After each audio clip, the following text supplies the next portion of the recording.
बिस्मिल्लाहिर्रहमानिर्रहीम। अस्सलाम वालेकुम प्यारे बच्चों, कैसे हैं आप सब। उम्मीद करती हूँ आप सब खैरियत से होंगे। प्यारे बच्चों, आप सब अपनी उर्दू की किताब का सफ़ा नंबर 24 खोल दीजिए। प्यारे बच्चों, आज जो सबक हम शुरू करेंगे उसका नाम है कछुआ और खरगोश। हमेशा की तरह आप सब बच्चे अपनी पेंसिल अपने हाथ में रखिए, क्योंकि हमने मुश्किल अल्फाज को अंडरलाइन करना है। शुरू करते हैं। दी गई तस्वीर के मुताबिक कहानी के बेतरतीब हिस्सों को दुरुस्त नंबर दीजिए। अपनी कॉपी में तरतीब से लिखिए और तस्वीर भी बनाइए।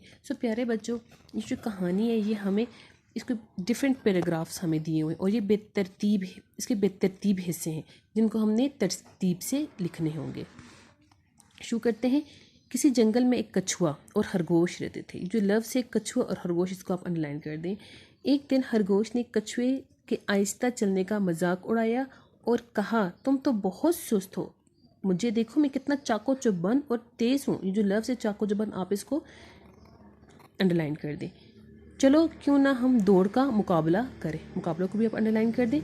कछुआ आहिस्ता चलता था मगर बहुत मेहनती था, वो मुकाबले के लिए मान गया। प्यारे बच्चों, इसके नीचे आप देखें, आपको दूसरा पैराग्राफ दिखाई दे रहा होगा। इसकी ये तरतीब में नहीं है। इसका जो दूसरा, जो इसके साथ जो पैराग्राफ होगा, जो तरतीब में होगा, वो पैराग्राफ नंबर 4 होगा और इस सर्कल में आप नंबर 2 लिख दीजिए। इसका मतलब होगा कि फर्स्ट पैराग्राफ के बाद पैराग्राफ नंबर 2 यहाँ से होगा। दौड़ शुरू हुई और खरगोश 2 छलांगों में आगे निकल गया है। जो लफ्ज़ से छलांगों, आप इसको अंडरलाइन कर दीजिए। इसने सोचा, मैं तो आसानी से ये दौड़ जीत लूँगा, चलो कुछ देर आराम कर लो। प्यारे बच्चों, इसके बाद पैराग्राफ नंबर जो 2 है वो होगा। यहाँ सर्कल में आप नंबर 3 लिख दीजिए। यह सोचकर खरगोश एक दरख्त के नीचे लेट गया। जो लफ्ज़ से नीचे, आप इसको अंडरलाइन कर दें। इसकी आंख लगी और वो सो गया, जबकि कछुआ अपनी चाल चलता आगे बढ़ता रहा। प्यारे बच्चों, इसके बाद जो पैराग्राफ नंबर 3 है, उस सर्कल में आपने 4 लिख देना है, ठीक है, जो हमारा लास्ट पैराग्राफ होगा। खरगोश सोच कर उठा और दोबारा दौड़ने लगा, लेकिन ये क्या, कछुआ तो दौड़ जीत चुका था। खरगोश को अपनी बेवकूफ़ी पर बहुत अफसोस हुआ। अफसोस को आप अंडरलाइन कर दें। जो लफ्ज़ है बेवकूफ़ी, आप इसको भी अंडरलाइन कर दें। उसने सोचा, मैं आइंदा कभी अपना काम मुकम्मल किए बगैर आराम नहीं करूँगा। जो लफ्ज़ है आइंदा, आप इसको भी अंडरलाइन कर दें। प्यारे बच्चों, ये जो सबक है ये बेसिकली एक कहानी है जो कछुए और खरगोश की है। इस कहानी में हमने क्या पढ़ा, हमने ये पढ़ा कि एक जंगल में 2 जानवर होते हैं, एक होता है कछुआ और एक होता है खरगोश। आपको तो पता है ना बच्चों कि कछुआ जो है वो बहुत धीरे धीरे चलता है, बहुत आहिस्ता आहिस्ता चलता है, जबकि खरगोश बहुत तेज़ दौड़ता है, ठीक है। तो एक दिन क्या हुआ कि खरगोश ने कछुए से कहा कि तुम, उसका मजाक उड़ाने लगा ना कि तुम तो बहुत सुस्त हो, बहुत आहिस्ता चलते हो, तो मैं तो बहुत तेज़ हूँ, बहुत फुर्तीला हूँ, तो चलो क्यों ना हम यूँ करते हैं कि हम एक दौड़ का मुकाबला रखते हैं, ठीक है।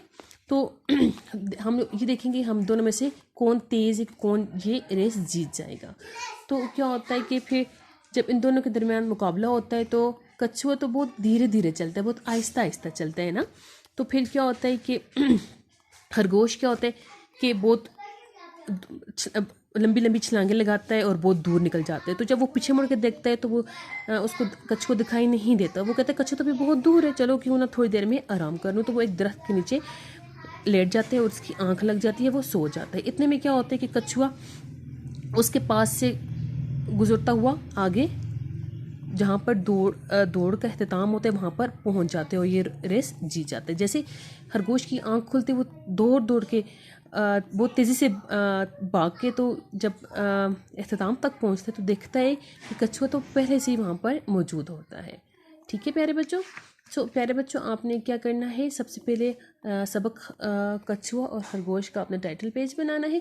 उसके बाद आपने नए अल्फाज लिखने होंगे, ठीक है। हो सके तो आपने क्या करना है कि ये जो टाइटल पेज आपका होगा ना, वहाँ पर ये जो तस्वीर आपको दिखाई दे रही है ना, तो ये वाली आपने ड्रा करनी होगी, ठीक है प्यारे बच्चों। सो प्यारे बच्चों, आप सब ने अपना काम बहुत ध्यान से करना है और नए अल्फाज और मश्क की आपको तस्वीर मिल जाएगी। तो काम लिखने के बाद आपने उसको याद भी करना है और उसकी बार बार प्रैक्टिस भी करनी है। आज के लिए इतना ही काफ़ी। अल्लाह हाफिज़।